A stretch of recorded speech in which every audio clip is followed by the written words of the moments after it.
ternyata tidak mampu. Orang-orang hebat ternyata pun juga gagal. Agar manusia kembali kepada Allah Jalla wa'ala. Hajatuna ilaika katsir. Hajat-hajat kami kepada Engkau ya Allah terlampau banyak, dan Engkaulah yang maha mengetahui tanpa harus kita sebutkan.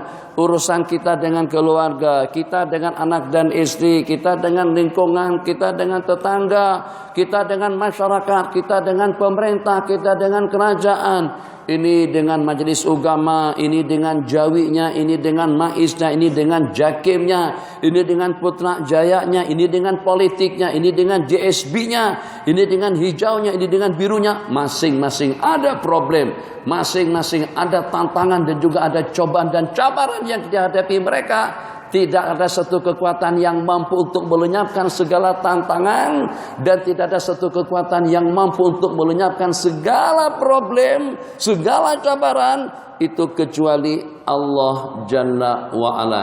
Ini sejak daripada dahulu lagi Nabi kita tanamkan kepada generasi kita yang pertama. Kana sallallahu alaihi wasallam idza hasabahu amrun, apabila Nabi kita ditimpa oleh sesuatu yang mengancam, yang merisaukan, yang membimbangkan, hajat-hajat, keperluan dan keperluan itu dan ini, badara ila salati, Nabi kita akan bersegera melaksanakan sembahyang. Allah terlebih dahulu sebelum dengan kita menempuh asbab musababnya. Kita kadang-kadang terbalik, yang dengan kita tidak bergantung dengan kekuasaan Allah, kita tidak bergantung dengan keagungan Allah, kita tidak bergantung dengan kehebatan Allah, kita tidak bergantung dengan yang maha mengetahui dengan segala-galanya, yang walaupun senyap, yang walaupun diam, yang walaupun tidak ada sepatah kata yang kita bibirkan, tidak ada sembarang ucapan yang kita sebut, kita tidak pernah mengantar dan juga tidak pernah menyampaikan keluhan kita kepada sesiapapun. Allah maha mengetahui.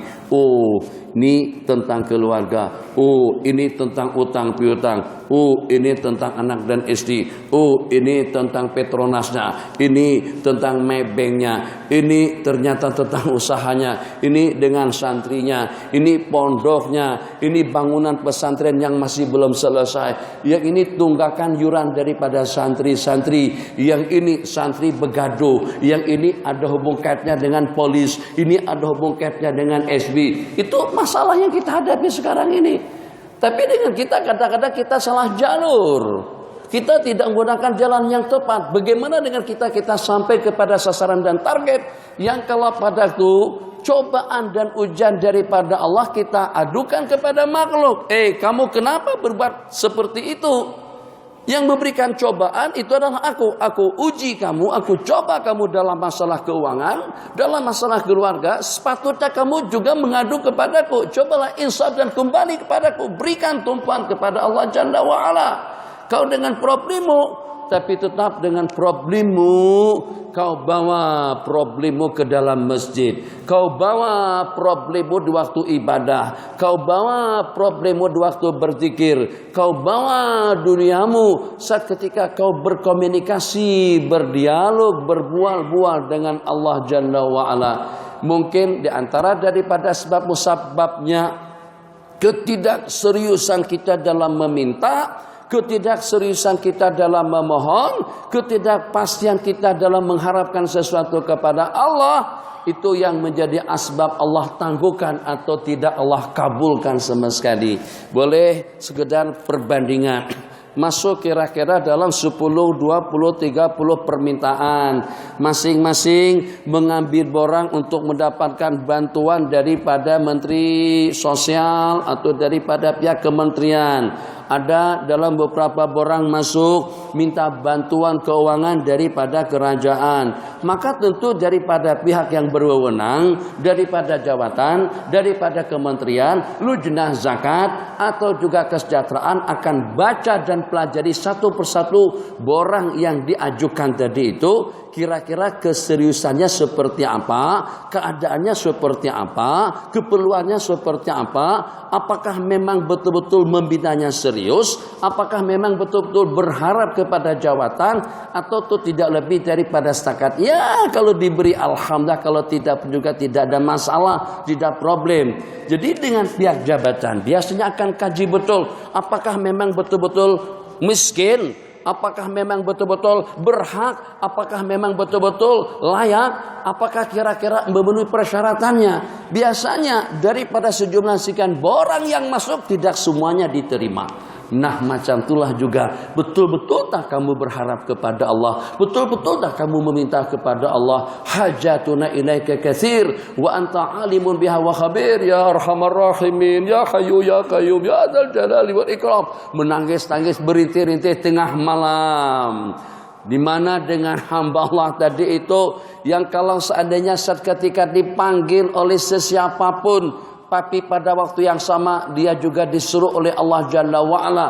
Dia tidak menghiraukan panggilan sesiapapun kalau itu dalam rangka dan juga pada waktu dia disuruh oleh Allah. Ini memang betul-betul serius. Iqbalnya kepada Allah, tawajuhnya kepada Allah, permohonannya kepada Allah, ketergantungannya kepada Allah. Itu yang biasanya setelah kedengaran lantunan doa daripada kita ud'uni, kita pun berdoa, maka seketika dia berdoa astajib lakum, jawabannya langsung daripada Allah Jalla wa'ala. Kenapa? Karena serius.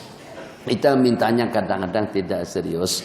Buktinya mana? Ya kita hantar surat permohonan kita tadi itu melalui pos misalnya, atau juga dari tangan ke tangan minta hantarkan ke jabatan, jabatan takkan tengok, harus jemputan. Kenduri kawin pun kadang-kadang oleh sebagian tidak akan datang ke tempat kenduri yang menjemput kecuali kalau dengan jemputan tadi itu ada nama kita di situ, dihantarkan langsung ke rumah kita dan diserahkan ke tangannya langsung.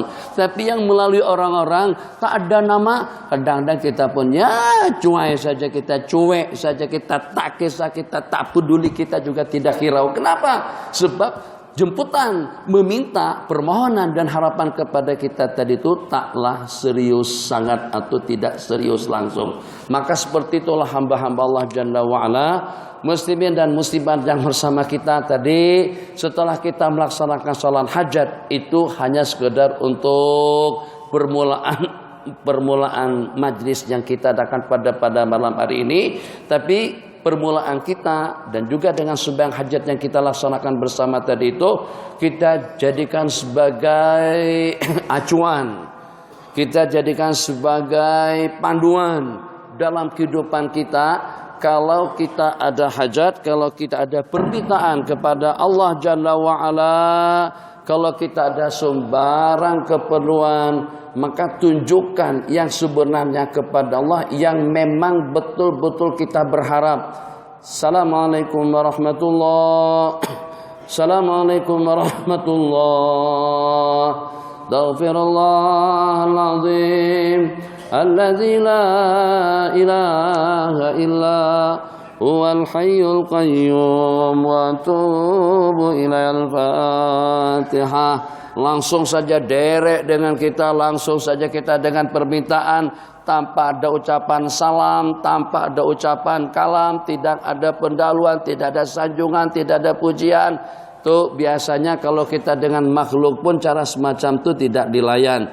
Dengan kita berjumpa dengan tuanku, berjumpa dengan menteri, berjumpa dengan jabatan, berjumpa dengan pegawai, berjumpa dengan siapa? Cik, saya minta dibagi tauliah. Enggak, mukadimah dulu lah. Buatlah ziarah ke rumahnya. Adakan perbincangan, ya, adakan silaturahim. Jadi mana ada dengan seseorang langsung meminta anak orang pinggir jalan, "Ji, saya nak kawin dengan anak awak." Boleh? Mana ada macam itu? Mesti ada perbincangan secara hormat, secara sopan. Itu dengan makhluk. Kira-kira jasa makhluk yang dengan kita bersikap sopan santun tadi itu sebanyak apa? Apakah dia yang mengaturkan kehidupan kita? Tidak. Apakah dia yang memberikan keuangan dan juga memberikan kesehatan kepada kita? Tidak. Apakah dia yang memberikan keafiatan, ketenangan, perlindungan kepada kita? Tidak. Semuanya itu daripada Allah Jalla wa'ala.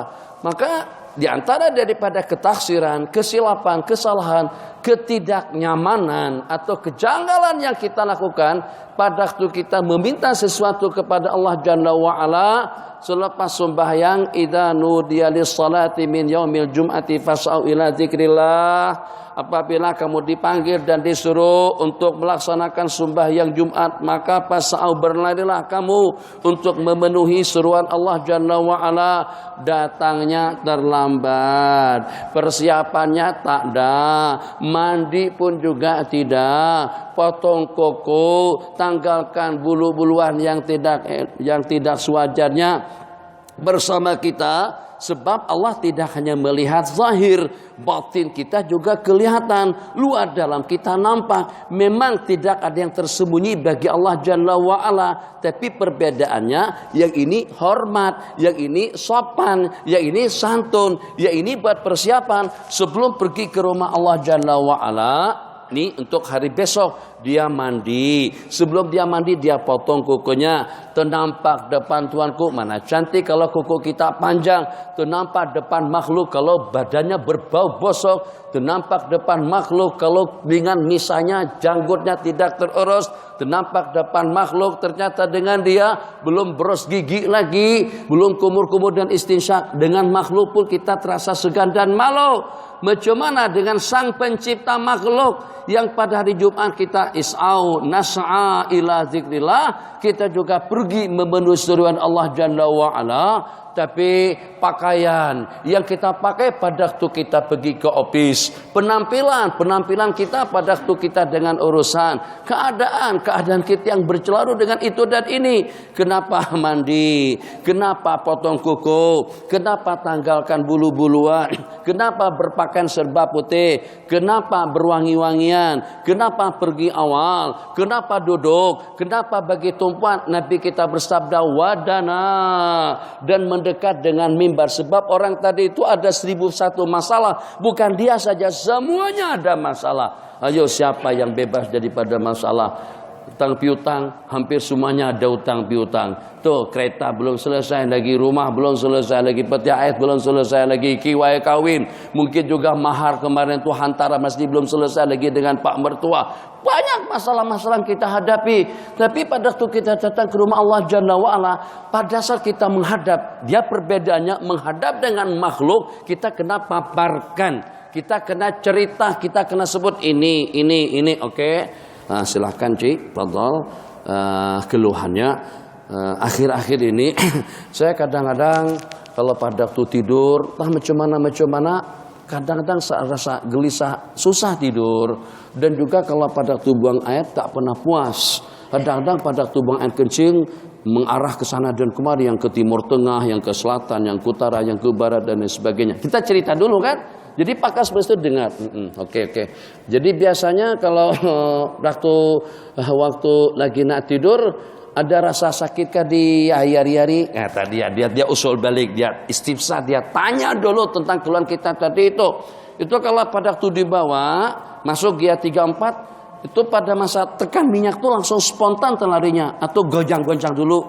Biasanya lambat baru naik. Jadi yang walaupun kita dalam kelajuan 80, tapi pada waktu kita pindah GIA 4 atau kepada GIA 5, kadang-kadang naiknya itu lambat sekali. Saya tekan minyak, tidak langsung seperti dahulu, agak lambat, tidak spontan, tidak secara langsung. Cerita dulu dengan bengkel, cerita dulu dengan pakar spesialis, cerita dulu dengan tukang tato, tukang macam mana, atau juga dengan bagian elektrik. Gimana kira-kira semuanya jalan, alhamdulillah oke, tapi ekornya tak sejuk. Sebentar, 1 menit aja. Innalillah. Maksudnya innalillah itu kita sudah berada di penghujung umur. Kalau sudah mati tak dapat disambung-sambung, tapi pengajian kita masih boleh kita sambung. Alhamdulillah. Ngeluh dulu ya Allah ya Rahman Rahim. Tak tahulah. Kadang-kadang air meresap dari sana. Ini sudah 2-3 kali saya perbaiki, saya rubah, renovasi dan lain sebagainya, tapi tetap juga seperti itu. Nanti diceritakan selengkapnya, baru kita mendapatkan solusi, jawaban, jalan keluar, begini, arahan daripada pakar spesialisnya. Kan, mana kita cerita dulu, dengan Allah tidak perlu cerita. Kita masuk ke masjid, semuanya sudah nampak, kelihatan, terpapar, nampak di depan Allah Jalla wa'ala. Ya'lamu kha'inatal a'yun wa ma tukhfis sudur. Allah yang mengetahui terhadap pengkhianatan mata memandang dan sesuatu yang terahasiakan di dalam hati. Tengok, jangankan dengan Sang Pencipta Jalla wa'ala, di antara daripada hamba-hamba Allah pun ada yang mampu membaca rintihan, tatapan, bisikan daripada hati. Al-Imam Abu Sa'id Al-Kharraj rahimahullahu ta'ala, pada waktu beliau lagi sedang berada di tanah suci Mekah, maka pada saat ketika itu beliau terjumpa dengan seorang pengemis, meminta-minta. Maka di dalam hati beliau berkata, orang-orang yang semacam ini akan menjadi beban kepada negara, orang-orang yang semacam ini akan menjadi beban kepada orang lain. Jadi pada saat ketika itu si pengemis tadi itu langsung membaca firman Allah yang berbunyi, wallahu ya'lamu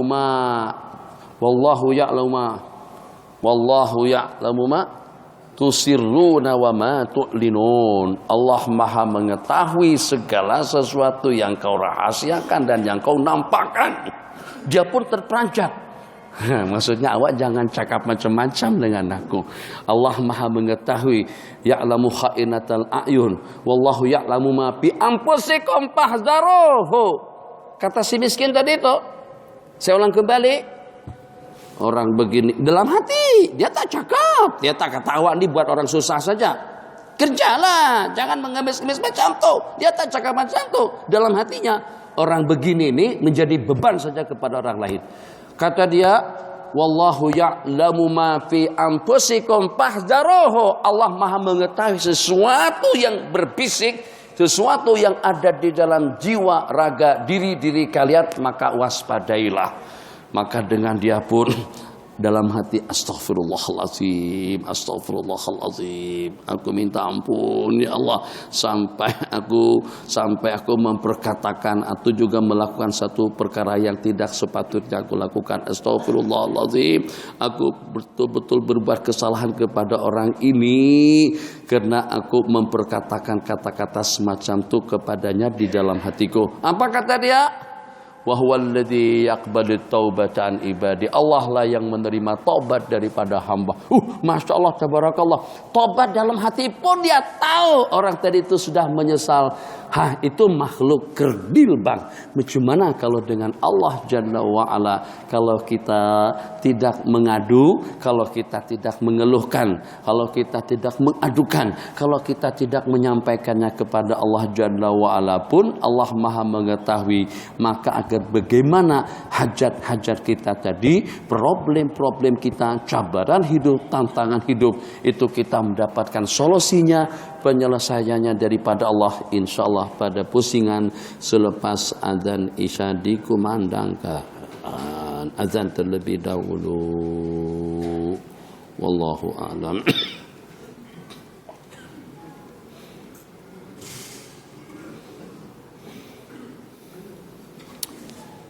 Bismillahirrahmanirrahim.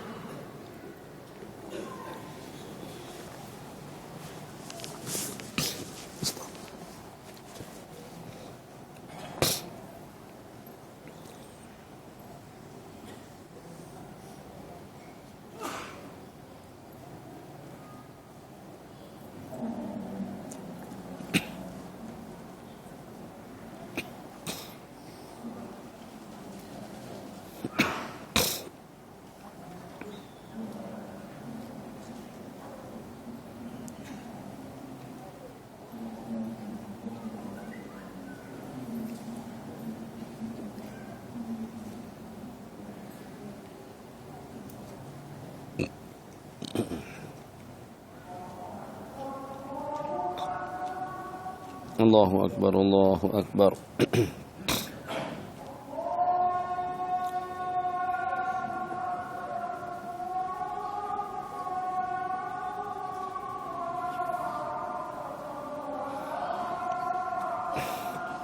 Allahu Akbar, Allahu Akbar.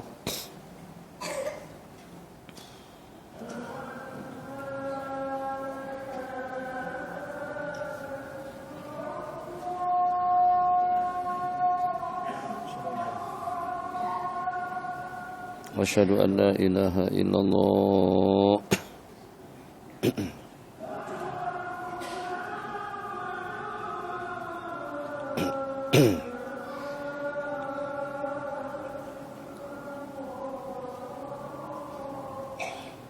أشهد أن لا إله إلا الله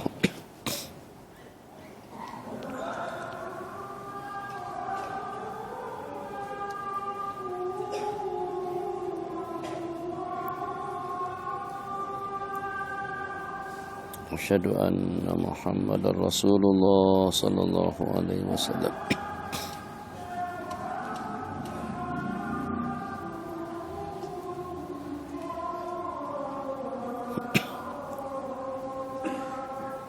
أشهد أن محمد رسول الله صلى الله عليه وسلم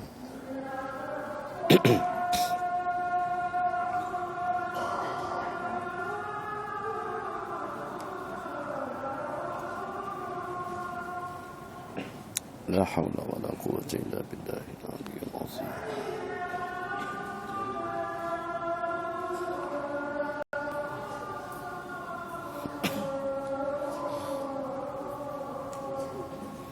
لا حول ولا قوة إلا بالله العلي العظيم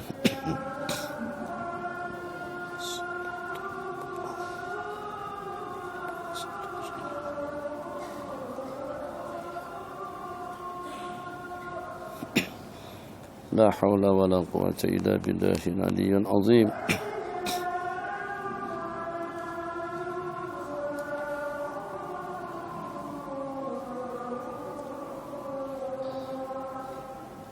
لا حول ولا قوة إلا بالله العلي العظيم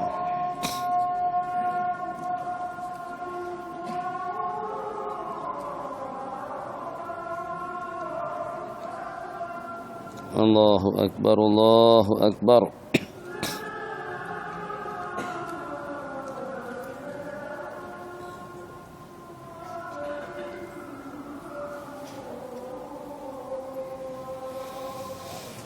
لا إله إلا الله صلى سيدنا محمد وعلى آله وصحبه أجمعين اللهم رب هذه الدعوة التامة والصلاة القائمة آتي سيدنا محمد الوسيلة والفضيلة والدرجة العالية الرفيعة وابعث مقاما محمودا الذي وعدته إنك لا تخلف الميعاد سبحان الله والحمد لله ولا إله إلا الله والله أكبر سبحان الله والحمد لله ولا إله إلا الله والله أكبر سبحان الله والحمد لله ولا إله إلا الله والله أكبر سبحان الله والحمد لله ولا إله إلا الله والله أكبر سبحان الله والحمد لله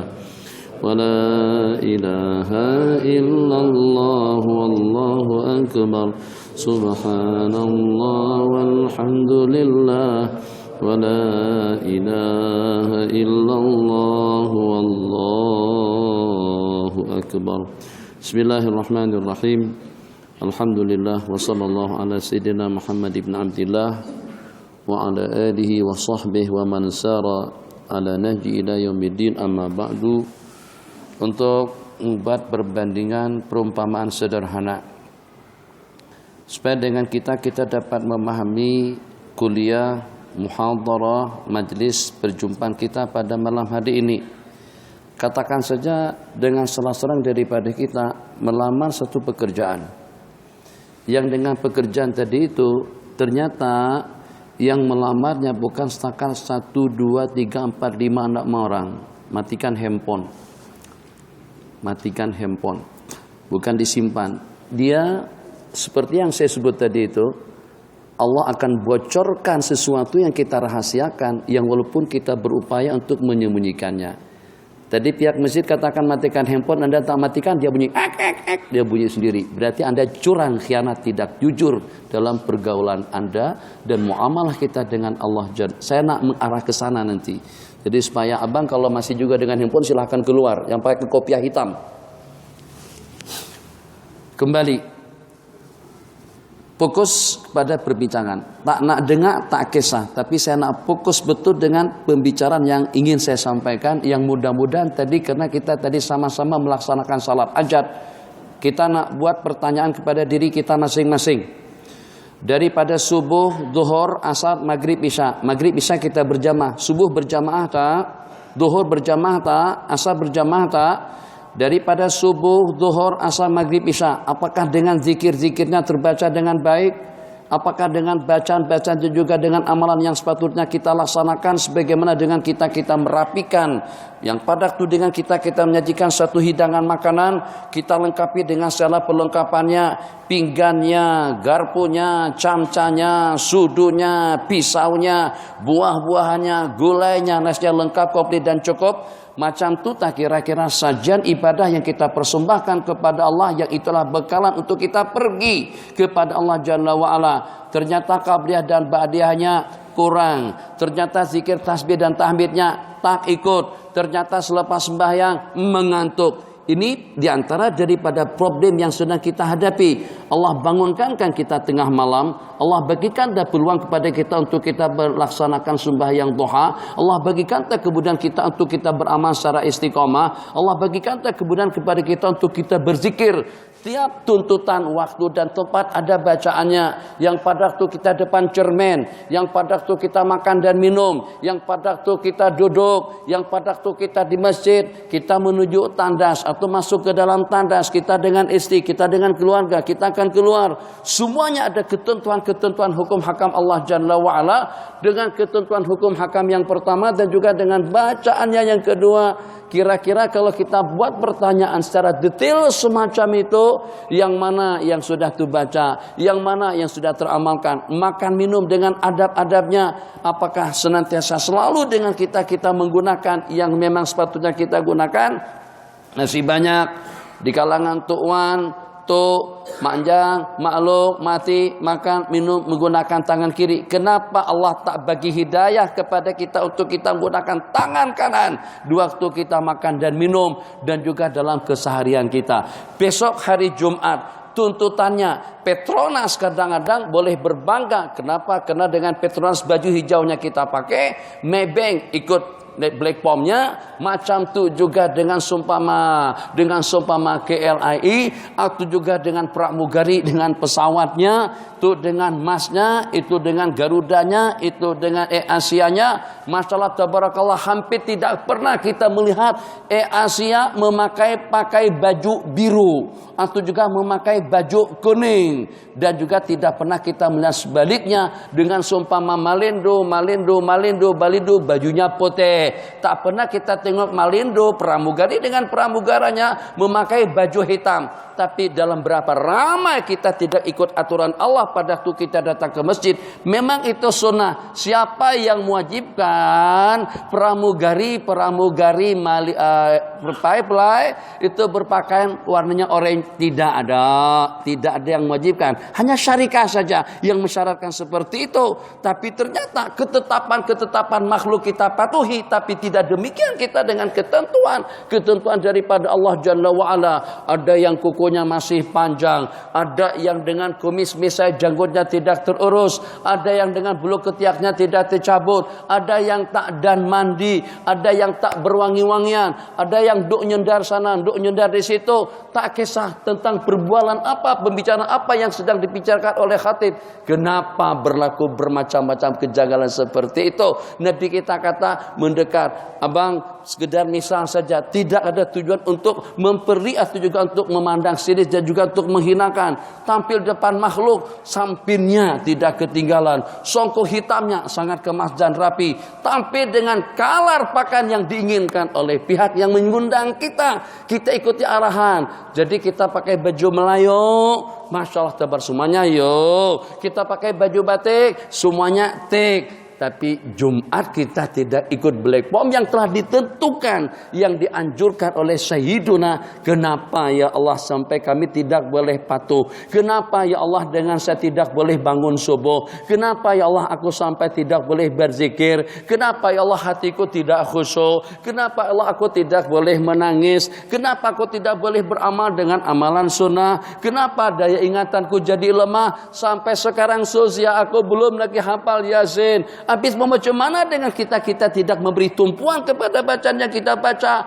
Malam Jumat Yasin kita letakkan di hadapan, handphone kita letakkan di sebelah kanan, Yasin sebelah kiri kita pegang, sementara dengan handphone di tangan kanan, kadang-kadang sambil baca Yasin, sambil tengok WhatsApp karena kita hafal bacaannya. Mana keseriusanmu? Mana tumpuanmu?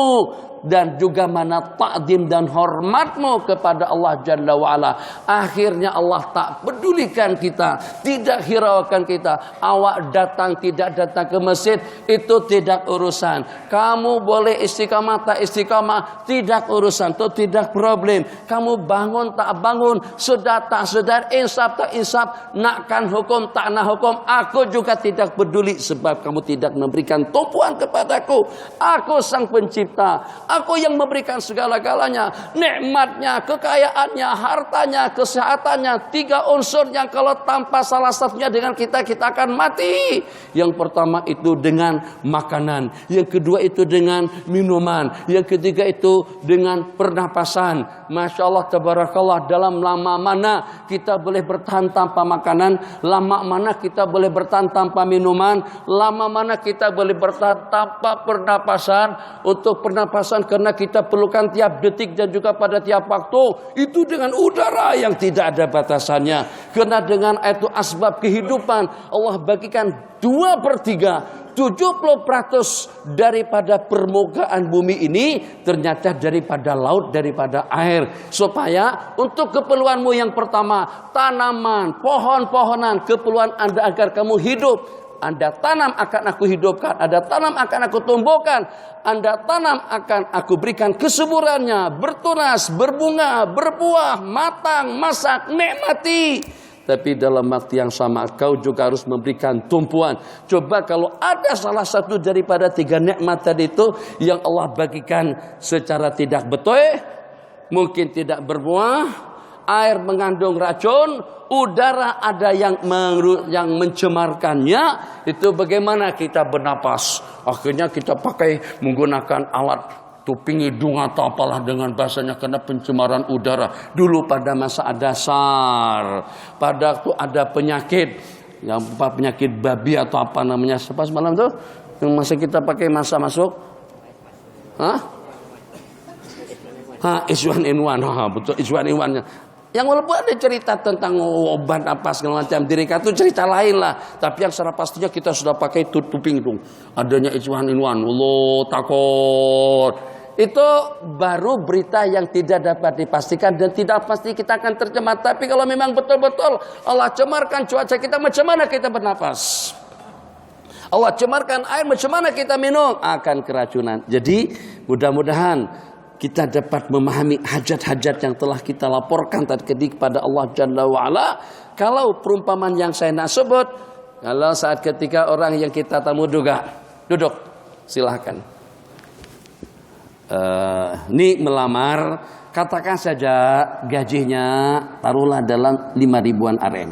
Untuk menjadi manajer, untuk menjadi setiausaha, untuk menjadi bendahari, untuk menjadi penolong, untuk menjadi salah seorang staf, untuk menjadi penyelia, untuk menjadi apa? Terserah, gajinya Rp10.000. Kira-kira ketua pengarah yang akan menginterogasi, yang akan menanyakan beberapa pertanyaan, akan loloskan dia tak di perusahaan itu kalau pada waktu dia sedang di tamu duga dia main handphone?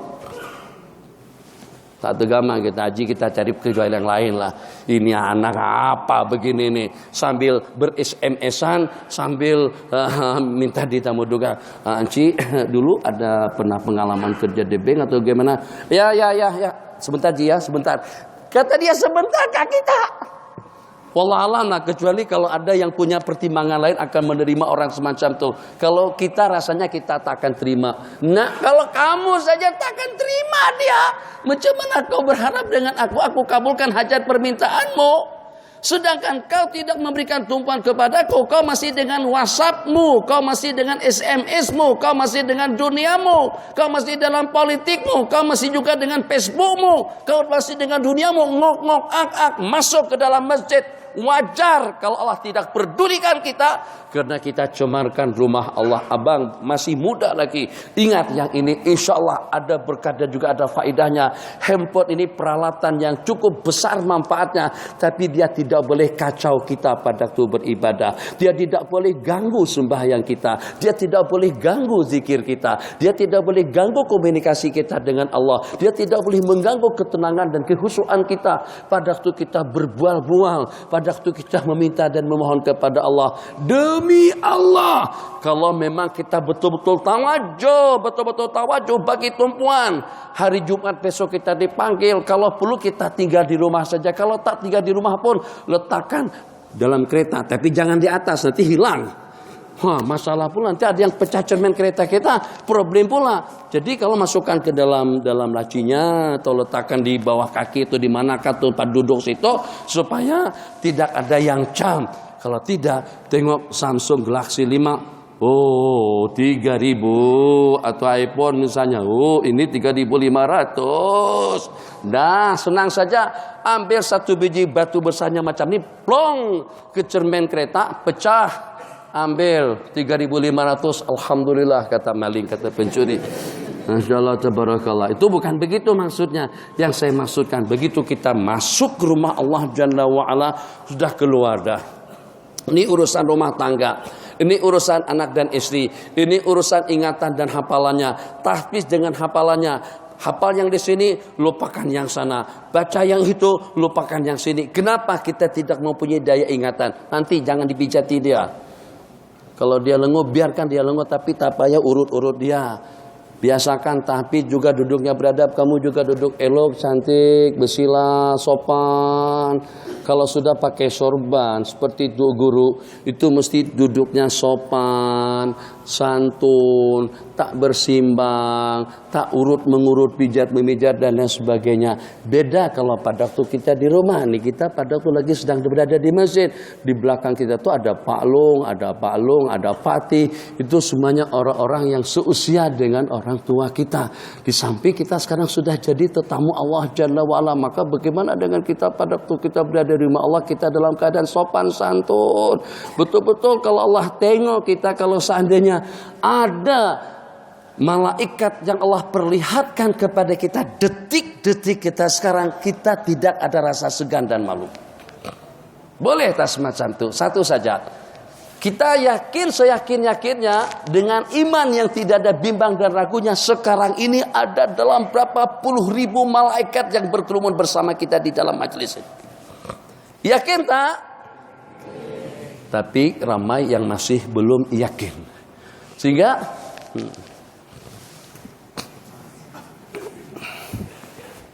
buat senaman di belakang situ, yang hunjur kaki, yang bawa majalah, muslimat simbang, yang bawa mangga, yang bawa manggis, yang bawa wanita, fashion, model pakaian, tentang pelembut kulit, simbang tentang pelembut kulit. Cuma dia dengan tuan hajinya, masalah merepek, membibit. Kenapa? Karena keyakinan kita tadi itu belum sampai kepada tahap yang memang dengan kita betul-betul seperti sedang berhadapan dengan salah-salah daripada mereka. Bagaimana kira-kira dengan kita boleh tegamak mengantuk yang seketika dengan kita lagi sedang di tamu duga. Oke. Khair. Allahumma sholli ala sayyidina Muhammad. Udah tahu kan tunjangan yang kita cadangkan, kita akan bagi tunjangan bulanannya dana 10.000. Kemudian diantara daripada fasilitas yang diberikan, insya Allah pada tiap bulan pergi ke Mekah, dan pada ujung tahun akan pergi melaksanakan ibadah haji, dan juga pada pertengahan bulan 4 akan dibawa keliling Eropa dan juga Amerika. Terserah mau ke Amerika atau juga ke Eropa. Terus dengan Anda yang temu duka itu, Haji terima tak? Stop tadi itu. Tak terima haji kita, tak terima karena dia ngantuk. Macam tu kita juga di hadapan Allah.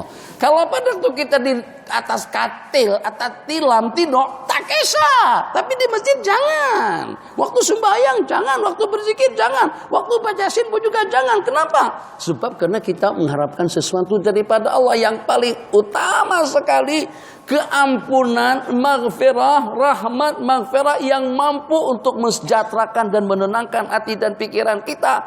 Terumbang-ambing dengan bermacam-macam tantangan hidup, tetap hati kita stabil. Tetap iman dan yakiniat kita itu tidak akan goncang. Cabarannya berat. Ancaman daripada Bukit Aman, ancaman daripada SB, ancaman dari politik, ancaman daripada orang-orang di kalangan bomo-bomo paranormal, ilmu hitam, ilmu kuning, ilmu biru, Masya Allah, tabarakallah. Itu semuanya ancaman yang kita hadapi. Jadi dengan kita, satu-satunya yang mampu untuk memperisai diri kita itu adalah Allah Jalla wa'ala. Kau bagi tumpang kepadaku, aku akan kabulkan segala hajat-hajat dan permintaanmu. Itu saja solusinya. Jadi kita belajar serius, belajar hormat dan ta'zim. Dzalika wa may yu'azzim sya'airallah.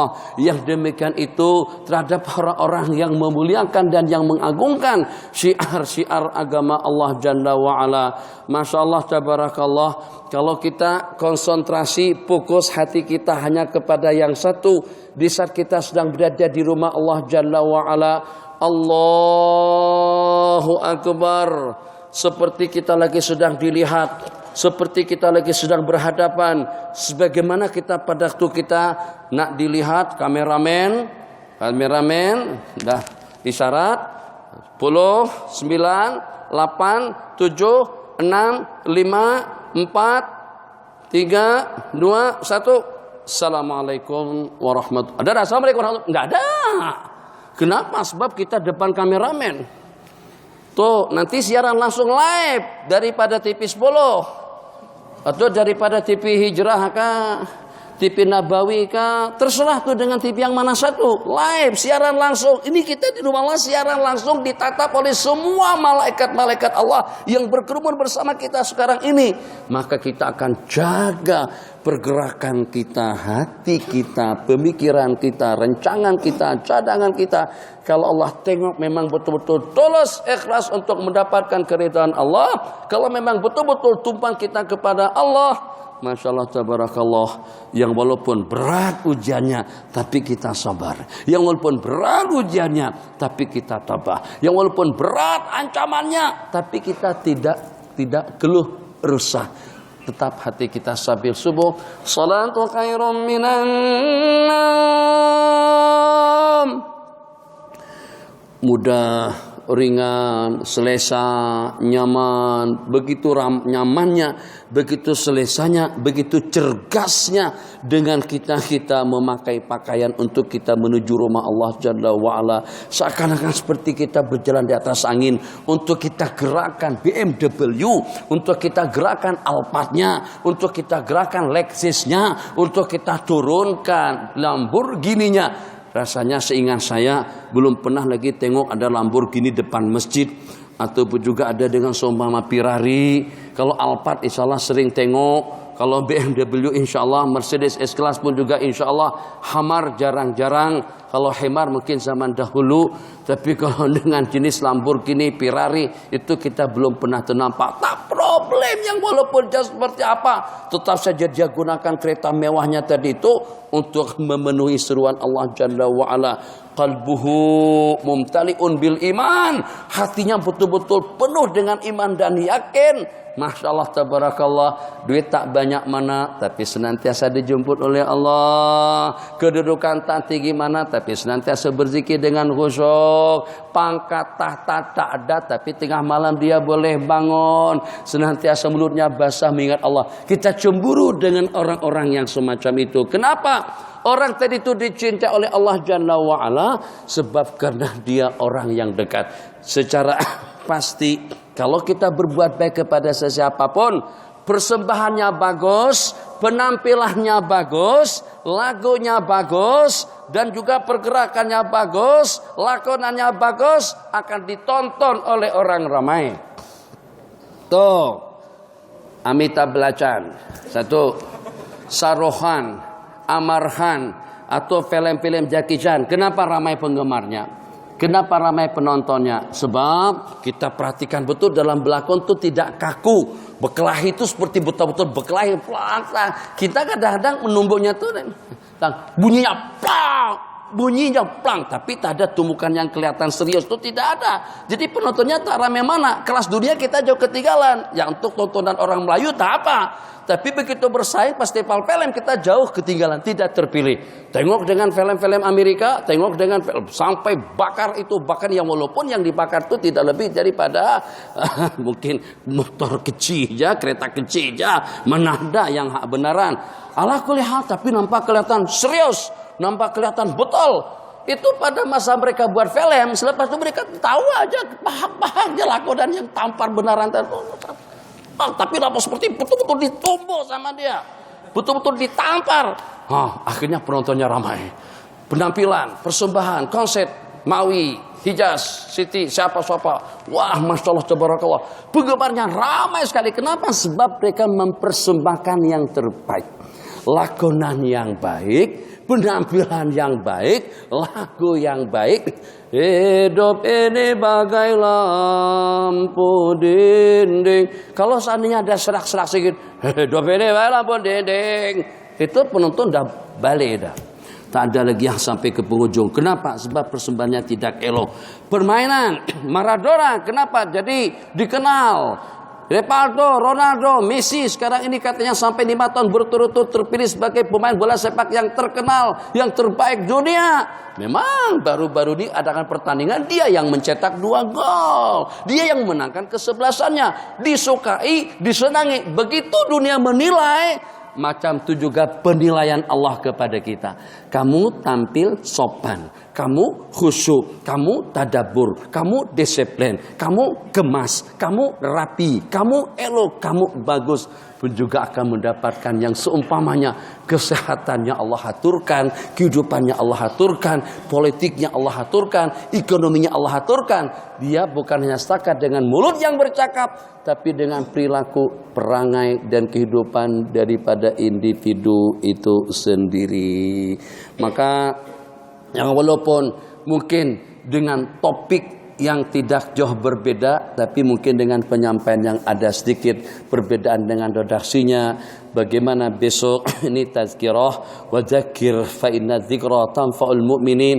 Untuk besok hari Jumat kita betul-betul memberikan tumpuan sepenuhnya. Ya Allah, aku datang dengan macam-macam hajat-hajatku, aku datang dengan bermacam-macam harapanku. Kita berikan tumpuan. Urusan dunia kita keluarkan, sebab tadi kita pun juga sudah berurusan tentang dunia. Urusan politik kita tinggalkan dua, sebab tadi kita pun juga berurusan dengan politik. Urusan itu dan ini kita ketepikan. Sekarang tawajuh wajah wajhiya lilladzi fataras samawati wal arda hanifa. Aku menghadapkan diriku kepada Sang Pencipta langit dan bumi. Tidak ada kecondrongan kesana dan kemari, hanya tumpuannya kepada Allah Jalla wa'ala. Duduk, pilih tempat yang paling ideal, tempat yang paling istimewa. Saf-saf yang pertama, bukan yang dekat arus ekon, bukan yang di belakang tembok supaya kita boleh berlindung, bukan yang di belakang tiang supaya kita senang hunjurkan kaki. Jangan, sebab kamera Allah menyorot kita. Paham bahasa menyorot? Akan menyorot kita di mana saja kita berada. Bukan setakat kitanya, hati kita pun juga nampak kelihatan rencananya, cadangannya, pikirannya, keinginannya, kemauannya, hasratnya, cadangan-cadangan masa depannya nampak kelihatan. Jadi pada esok hari nanti insya Allah kita yang pertama, selepas dengan persiapan yang kita persiapkan, pakaian serba putih. Semalam Jumat yang lalu saya sembahyang di Janda Baik. Saya perhatikan anak-anak pelajar semuanya jubah putih, sorban putih, pakaian serba putih. Tapi yang malangnya tuh gurunya pakai fashion yang lah bagaimana. Jadi mesti anak-anak pelajar kita ini terpikir. Ini anak-anak santri, pelajar-pelajar diwajibkan pakai baju putih pada waktu pergi ke masjid. Tapi tuh gurunya, tuan khatibnya, tuh bila tuh usia dan lain sebagainya berpakaian ikut fashion masing-masing. Ada yang baju sini entah bagaimana, sini kalah lain, sini kalah lain, sini ada kalah lagi, 3 kalah baju yang dipakai itu dengan tukang penceramahnya.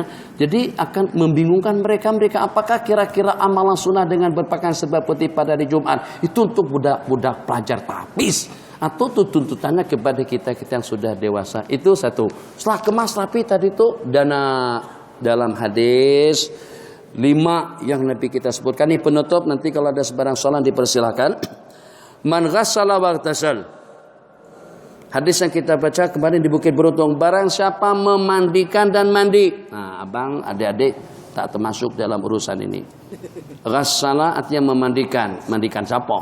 Siapa yang nak dimandikan? Bukan kita mandikan istri, tidak. Kita menjadi asbab istri kita kena mandi besok. Pikirlah macam mana cara supaya istri kita kena mandi juga dengan kita. Pikir. Kalau tak ada pasang hidup, pikir macam mana. Apa yang nak dipikirkan? Kena kawin dulu. 1. Ghassala waghtasal. Mandi dan memandikan. 1.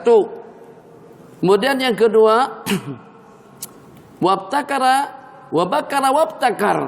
Pergi awal, pergi segera. Mana wabtakar, sebelum adzan pertama dikumandangkan kita sudah ada di masjid. Wadana dan mendekat.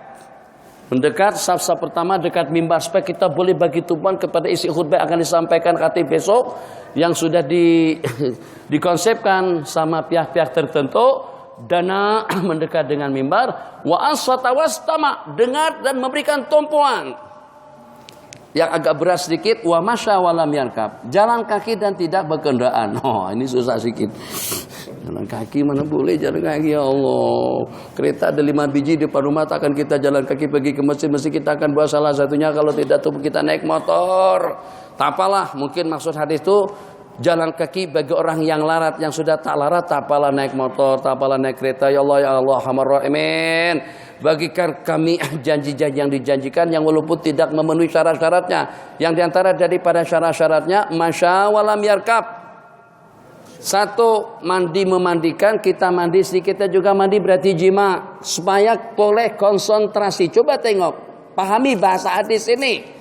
Supaya jangan sampai kita diganggu oleh peralatan komunikasi di dalam masjid. Kenapa Nabi kita kata kamu jima? Kalau dengan bahasanya kamu buat projek hari Jumat supaya pikiran kita tenang. Kenapa kaki perempuan kita tak terpikirkan ke situ? Kenapa? Sebab nafsu kita sudah tersalurkan secara halal. Itu diantara daripada maksudnya kenapa. Kenapa kita disuruh berwangi-wangian? Supaya bau badan, bau bosok, bau yang tidak nyaman itu tidak mengganggu kenyamanan dan ketenangan orang-orang di masjid. Kenapa dengan kita disuruh istama'a wa ansat, supaya kita dapat memahami pembicaraan yang sedang dibicarakan. Macam mana kita boleh fokus kalau pada itu dengan kita tengok WhatsApp, masing-masing WhatsApp di masjid.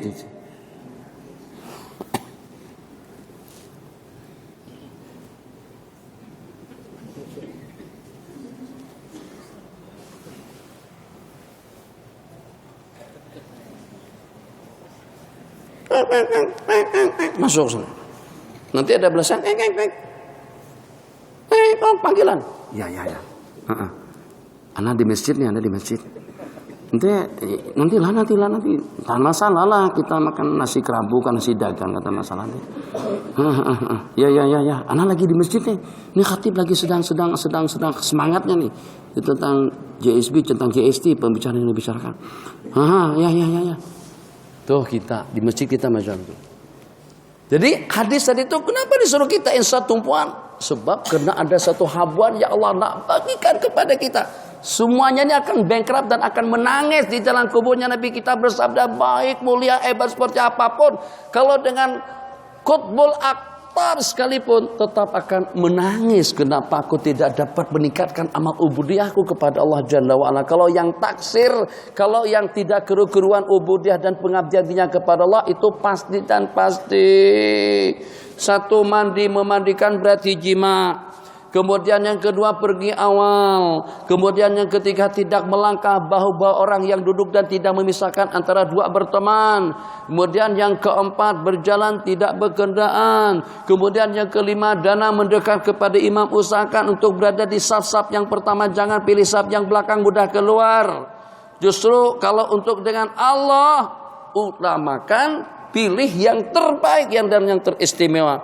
Selain daripada itu memberikan tumpuan Nabi kita bersabda, kana lahu bikulli khatwatin, maka baginya pada tiap langkah pahala ibadah 1 tahun, malam hari dengan tahajud, siang harinya dengan puasa. 1 langkah haji, kan kita tadi kan berjalan di ceritanya nih. Jadi daripada rumah kita, daripada banglo mewah tadi itu kita berjalan. Ini selangkah begini nih kita melangkah menuju masjid, kita mendapatkan pahala ibadah 1 tahun. Bukan ibadah 1 tahun itu ibadah yang kosong, yang dengan mengelamunnya tidak. Malamnya sama dengan tahajud sepanjang malam, siangnya sama dengan orang yang berpuasa. Kalau 1000 langkah berarti kita telah mendapatkan ibadah 1000 tahun. 1000 tahun. 1000 tahun yang seperti apa? Tahajud di waktu malam dengan tangisannya, dengan rintiannya, dengan doa dan munajatnya. Puasa di siang hari. Masya Allah, tabarakallah. Yang semacam itu akan berakhir kalau kita sudah tidak diberikan peluang lagi. Takkan dengan kita mampu tuh kotak di sana diletakkan di situ. Ijiki keluarkan kotak infak untuk mendapatkan seringgit duit. Banyak yang seringgit, bukan yang hijau. Yang masuk yang biru yang paling banyak. Betul. Oranye ada. Merah, alhamdulillah. Tapi yang ungu jarang-jarang. Ungu kan? Ungu kan? Yang 100 tuh. Yang mana yang paling banyak? Bapak pecam tak? Tuh tengok tuh ambil tuh kotak sana tuh nanti. Tuh masih kosong lagi tuh, masih belum berisi lagi. Jadi pada tuh kotak tuh lewat depan kita pertama pikir dulu. Yang ungu hanya saka selembar aja. Yang 50 dah cadang nak beli nasi, beras basmati, harganya 38. Yang orange banyak juga 20 pun boleh tahan. Yang merah ada 2 yang merah. Yang merah adalah yang biru aja lah, yang biru. Itu aja yang masuk ke dalam kotak tadi itu. Tuh keadaan kita pada tuh dengan urusan infak sedekah seperti itu yang kita sedekahkan, masya Allah tabarakallah. Tapi macam mana pun tetap yang biru pun kita kutip. Buka terkumpul. Oh banyak yang biru-birunya, lumayan juga sudah seperti ini tuh banyak. Ini pun sudah sampai 250 ringgit. Tambah lagi yang merah ada 17, yang orange ada 3, yang ungu ada 1. Alhamdulillah totalnya 1.500. Masya Allah seronok betul kita. Itu masih belum sebanding, masih belum setanding sesaat kita duduk beriktikaf di rumah Allah. Itu kita tengok kerdil tak ada artinya langsung kalau dibandingkan kita duduk di saf-saf yang pertama pada hari Jumat. Atau juga pada waktu kita melaksanakan 95 waktu. Kenapa kita mau dirugikan oleh majalah, oleh peralatan komunikasi, oleh urusan dunia, politik, sedangkan tidak sepanjang waktu kita di hari Jumat, tidak saban minggu, saban hari Jumat, dan tidak tiap waktu kita di masjid, dan tidak tiap saat kita beriktikaf. Mudah-mudahan sedikit dengan pencerahan tadi itu, yang intinya agar hajat-hajat yang disebut oleh Tuan Imam tadi itu kan macam-macam hajat tadi itu. Saya remang-remang mendengar tadi itu katanya letak apa dicoreng seperti itu apa tadi itu. Nah, tak pasti apa cerita tadi itu atau dengan yang lainnya.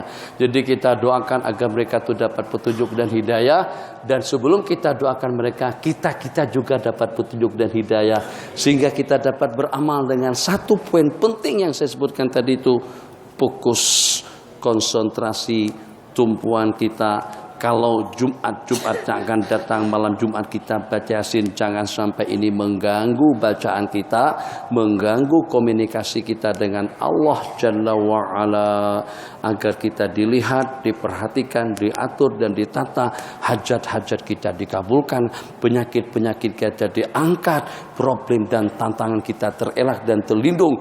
Kenapa? Sebab karena kita selalu dengan ma'iyatullah, kebersamaan dengan Allah. Allah berfirman dalam sebuah hadis qudsi, man ana jalisu man zakarani, aku bersama orang yang mengingatku. Kalau kita diingat oleh Allah, kita tidak akan bersimbang di situ akhwat yang dua orang di depan. Kenapa? Betul, ini secara jujur. Allah mungkin nanti kita hari lain kamu bersimbang. Apapun yang kau persimbangkan, Allah Maha tahu, Allah Maha mendengar, dan juga Allah Maha melihat. Dan Allah akan layang kita sesuai dengan niat, ucapan, perilaku, perangai yang kita lakukan. Kita ingin tanamkan muraqabah, pengawasan Allah, sehingga pada waktu kita di masjid, kita hamparkan sejadah kita, duduk dengan tertib dan juga dengan penuh ihtiram. Kaki kita tidak hunjurkan, hamparkan sejadah kita seperti itu. Duduk dengan tawarruk atau juga dengan iftirash. Kenapa? Sebab kita sedang duduk di hadapan Allah Jalla wa'ala. Bukan depan mak mertua dengan pak mertua. Bukan di depan makhluk, bukan di depan yang di-Pertuan Agung. Tapi yang maha agung dan hebat. Tegamakah kita hunjurkan kaki kita kepada yang di-Pertuan Agung? Tidak. Kenapa kita hunjurkan di depan Allah Jalla wa'ala pada waktu kita di dalam masjid? Ini dengan santri dan juga dengan pelajar. Kalau itu kita letakkan di dalam kepala kita juga di dalam hati, Anda akan duduk seperti ini. Kalau bersila pun tidak ada sembarang kaki yang kelihatan, sopan santun. Kenapa? Di samping menyampingku para malaikat-malaikat Allah. Di samping menyampingku mungkin ada terdapat orang-orang yang sudah mendapatkan keampunan dosa daripada Allah. Di samping menyampingku mungkin sudah ada orang-orang yang sudah mendapatkan jaminan surga daripada Allah. Kita tidak akan memandang sinis, tidak akan memandang rendah, tidak akan menghinakan, tidak akan mencela, tidak akan mencaci, tidak akan mencakiti, tidak akan mengganggu sesiapapun. Kenapa? Sebab dalam hati kita sudah tersemat, yang mulia itu adalah orang yang mulia di sisi Allah. Memang di dunianya orang tadi itu dicium tangan, dihormati, disembah, tapi apakah memang dia juga mulia di sisi Allah? Itu belum tentu. Maka dengan demikian, kepada sesiapapun pada waktu kita di rumah Allah secara khusus, tak akan tegamak dengan kita. Kita hunjurkan kaki kita sampai telapak kaki kita jadi cermin ke mukanya. Kenapa? Sebab suasana yang tidak nyaman dilihat. Kita masukkan kaki kita ke dalam, kita tutup dengan sejadah, kita tutup dengan jubah, yang walaupun dengan kita pada waktu duduk bersila, mungkin kita letakkan sejadah kita macam ini tidak kelihatan, atau dengan jubah kita turunkan telapak kaki kita tidak ada ternampak, sedikit pun tidak ternampak. Hati kita tawajuh kepada Allah. Kau tawajuh kepadaku, aku akan perhatikan urusanmu, aku akan kabulkan permintaanmu, aku akan angkatkan penyakitmu, aku akan lindungi kamu, aku akan selamatkan engkau daripada azabku, dan aku akan anugerahkan husnul khatimah pada penghujungmu. Banyak anugerah yang Allah bagikan.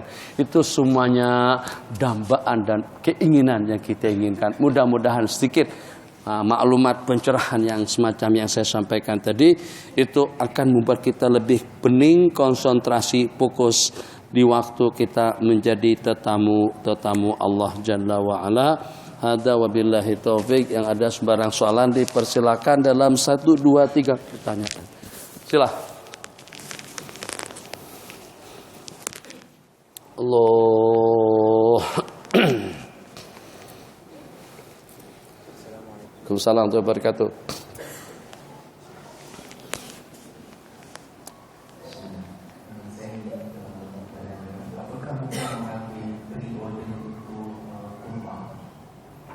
Apakah hukum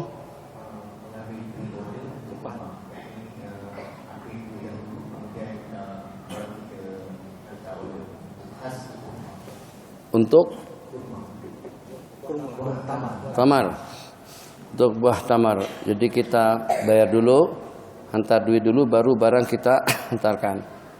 Jadi transaksi jual beli yang semacam itu bagaimana hukumnya? Kalau dengan kita kena hantar uang dulu, atau kita kena serahkan duit dulu kepada si penjual, baru dengan tamarnya akan dikirim kepada kita, tidak ada masalah. Jadi ijab kabulnya itu sudah betul. Yang dengan kita berijab kabul sebelum dengan barang dikirim, itu juga sebelum dengan barang yang dijual itu diserahkan kepada kita. Jadi kita melalui transaksi melalui telepon, aku beli, aku jual, aku beli 3 ton buah tamar dengan harga sekian duit. Kata dia aku jual dengan harga sekian duit, dan selesai. Nanti ada perjanjian lagi antara kita dengan pihak penjual. apa dihantar sekarang ini juga, minggu depan atau dalam beberapa waktu. Kita dalam kaidah hukum ada yang namanya bai'us salam. Bai'us salam itu duitnya dulu, barangnya nanti menyusul kemudian. Tamarnya, tamar ajwa, jenisnya, bentuknya, sukatannya, hitungannya, bilangannya itu kita dah maklumkan kepada pihak pengada, kepada pihak si penjual, dan kita minta dihantarkan kemari pada 30 hari bulan Syaban. Sebelum hari Ramadan, semua barang yang kita order tadi itu sudah dihantar. Tak ada masalah, boleh-boleh saja asalkan syarat-syarat yang disyaratkan itu terpenuhi, sukatannya, bilangannya, hitungannya. Nah, order apa kira-kira? Ekon, kipas, lampu, kereta. Jadi maybe saya mau Jintu yang model tahun 2005. Atau saya mau model terakhir Jin Ifrit yang akan diproduk pada 2017 yang akan datang nanti, mau 10 unit yang macam ni bentuknya. Jadi kita tunjukkan kamera macam ni, jam tangan seperti apa, itu namanya bai'us salam. Boleh dalam agama kita transaksi jual beli semacam itu. Yang lain silakan. Allah salli ala sayyidina Muhammad. Ada,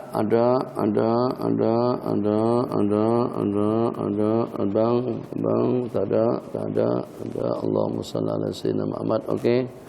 Tak ada sebarang soalan. Oke, semuanya alhamdulillah.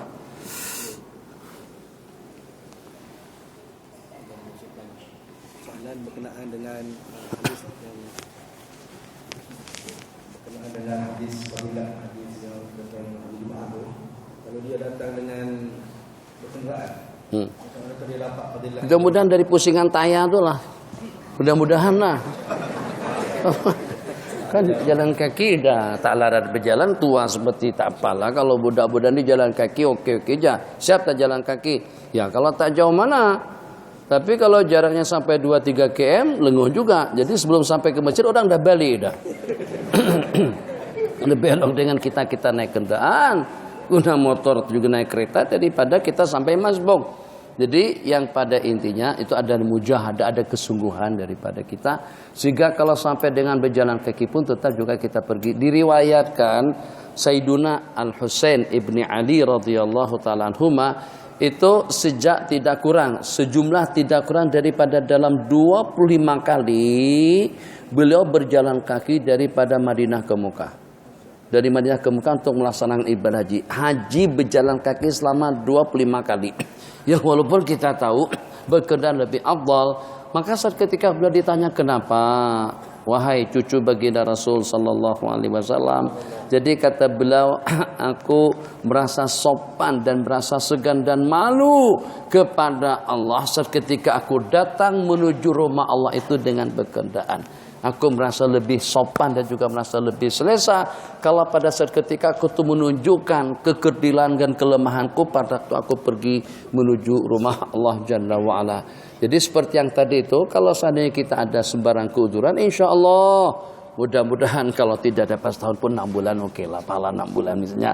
Dapat separuh kan 6 bulan, tapi 6 bulan itu ibadahnya sama dengan ibadah tahajud di waktu malam dan puasa di siang hari. Jadi kata salah seorang daripada Arabi begitu mendengar tentang fadilat puasa hari Asyura, puasa hari Asyura itu akan menghapuskan dosa kesalahan 1 tahun. Dan berpuasa pada hari Arafah, pada hari orang berukul di padang Arafah akan menghapuskan dosa kesalahan 2 tahun. Jadi Badawi tadi itu begitu dengar hadis itu diriwayatkan oleh tu guru di masjid, akhirnya dia pada hari Asyura puasa sampai tengah hari, sampai pukul 12 dia buka. Orang kata mana ada, kenapa buka puasa? Katanya untuk setengah tahun, alhamdulillah lah. Dapat keampunan setengah tahun sudah oke lah, daripada tak dapat keampunan langsung. Itu Badawi, sudahnya Badawi bodoh lagi, inna lillahi wa inna ilaihi raji'un. Kan ada puasa setengah hari. Nah, dulu kita memang masa kanak-kanak diajarkan puasa setengah hari tak apalah untuk melatih kita puasa. Tapi kalau seumpama usia kita sudah tidak betul, itu juga seperti puasa hari Arafah, hanya setakat setengah hari saja untuk mendapatkan keampunan dosa 1 tahun. Terakhir, Haji, apa kelebihan sembahyang? Apa kelebihan sembahyang di masjid dengan di surau? Satu, yang pada waktu kita di masjid Nabi kita bersabda, seafdal tempat untuk kita melaksanakan sembahyang itu ada di rumah. Tidak ada tempat ibadah sembahyang yang paling afdal untuk kita melaksanakan sembahyang, tempat yang paling afdal untuk kita melaksanakannya daripada di rumah, kecuali untuk sembahyang fardu. Maka tempat yang paling afdal itu adalah masjid. Dengan di masjid satu, secara yakin kita tidak was-was kita akan melaksanakan sembahyang tahiyatul masjid. Kalau dengan di surau tergantung kepada statusnya. Apakah surau ini sudah jadi masjid? Apakah surau masih surau? Itu jadi pertanyaan satu. Kemudian yang kedua, kita akan dapat niat i'tikaf. Di surau kita tidak dapat memastikan apakah statusnya sudah menjadi masjid atau belum. Jadi masjid atau tidaknya bergantung kepada satu kepemilikannya. Kemudian yang kedua, diwakafkan dengan lafaz, aku wakafkan tanahku ini, aku wakafkan bangunan ini untuk masjid. Jadi satu dengan niat dalam hati, yang kedua dengan lafaz yang kita tuturkan. Jadi yang seumpama wakaf sama dengan nikah kawin. Kalau kita sama-sama, kita sebagai orang tua ada anak dara, berhadapan dengan calon menantu, kita akan nikahkan dia dalam hati, dia juga menjawabnya dalam hati. Ijab kabulnya masing-masing dalam hati. Kita kata aku nikahkan awak, kata dia aku terima akad nikahnya siapa bin siapa dengan mas kawinnya sekian duit. Itu tidak jadi. Geram sungguh. Istri ini merepek melulu, memulut. Apa merepek? Membibir, merepek, merapu. Marah sungguh. Jadi dalam hati kita, aku ceraikan kamu dengan talak 1000. Tapi kita tak bercakap. Kita tak bercakap setakat talak dalam hati aja, tak jatuh. Kenapa? Sebab syarat talak diucapkan dan juga diniatkan. Macam itu juga dengan surau. Jadi status surau itu kita tak dapat dipastikan. Kena tanya ijiki, kena tanya yang membangun surau itu sendiri. Untuk kita pastikan statusnya masjid atau tidak. Tapi kalau pada waktu kita sembahyang di masjid, pasti satu dengan hukum masjidnya, yang kedua i'tikafnya, yang ketiga tahiyatul masjidnya, yang keempat dia merupakan tempat yang paling mulia di sisi Allah. Nabi kita ditanya oleh seseorang tentang semulia-mulia tempat dan seburuk-buruk sejelek-jelek tempat, Nabi kita tak jawab. Kemudian Nabi kita tanyakan kepada malaikat Jibril juga tak jawab. Malaikat Jibril ditanyakan kepada Allah Jalla wa'ala. Allah berfirman, sampaikan kepada Rasulku, kepada utusanku, semulia-mulia tempat, afdalul biqa'i masajiduha, semulia-mulia tempat itu adalah masjid. Wasyarruha, dan sejelek-jelek, seburuk-buruk, sehudu-hudu tempat itu adalah pekan, yang walaupun mall, Tesco, Zayan dan lain sebagainya, tetap itu di sisi Allah merupakan tempat yang paling rendah. Tempat yang paling mulia masjid, tempat yang paling hina itu adalah pekan ataupun juga pasar. Masuk ke masjid kaki kanan kita dahulukan, masuk ke pasar kita akan dahulukan kaki kiri. Tapi ibadah di pasar kadang-kadang melebihi ibadah di dalam masjid. Ibadah yang balasannya sampai kepada 1.000.000 kali ganda bukan di masjid. Nabi kita bersabda, man qala la ilaha illallah wahdahu la syarikalah lahul mulk wa lahul hamdu yuhyi wa yumitu wa huwa ala kulli syai'in qadir. Pada saat dia masuk ke pasar dengan mendahulukan kaki kiri, akan dibalas dengan alfi hasanah, 1.000.000 kebajikan. Kalau sembahyang ibadah di Masjid Nabawi 1.000 kali ganda, di Masjidil Haram 100.000 kali lipat, di pasar 1.000.000 kali ganda. Kenapa? Sebab di pasar jarang ada orang berzikir. Mana ada orang buat tasbih ke pasar sambil berzikir la ilaha illallah sambil berjalan, maksudnya mengutip barang, ambil tolak troli misalnya, itu jarang-jarang kita ternampak. Jadi misalnya pada waktu masuk ke mall, masuk ke Maidin, la ilaha illallah, la ilaha illallah, la ilaha. Pernah tengok enggak? Kalau kita pernah tengok pun mungkin orang itu agak kurang sehat dikatakan. Padahal dia sangat-sangat sehat sekali karena beramal dalam suasana yang tidak menunjang dan tidak menggalakkan. Misal seperti di kelab malam, orang lagi dengan disko dan dengan dalamnya aji itu la ilaha illallah, la ilaha illallah. Atau pada lagi sedang nonton bola sepak santai, la ilaha illallah, go la ilaha illallah aja. Misal saja lah. Itu mereka seronok tengok kita pada saat orang ramai lagi sedang lengah dan lalai, tapi ternyata kita masih ingat Allah Jalla wa ala. Hadza wa billahi taufik wa sallallahu ala sayyidina Muhammad. Subhanakallahumma wa bihamdika asyhadu an la ilaha illa anta nastaghfiruka wa natubu ilaik. Rabbana atina fid dunya hasanah wa fil akhirati hasanah wa qina adzabannar. Amin. Walhamdulillahi rabbil alamin. Wa aqimis shalah.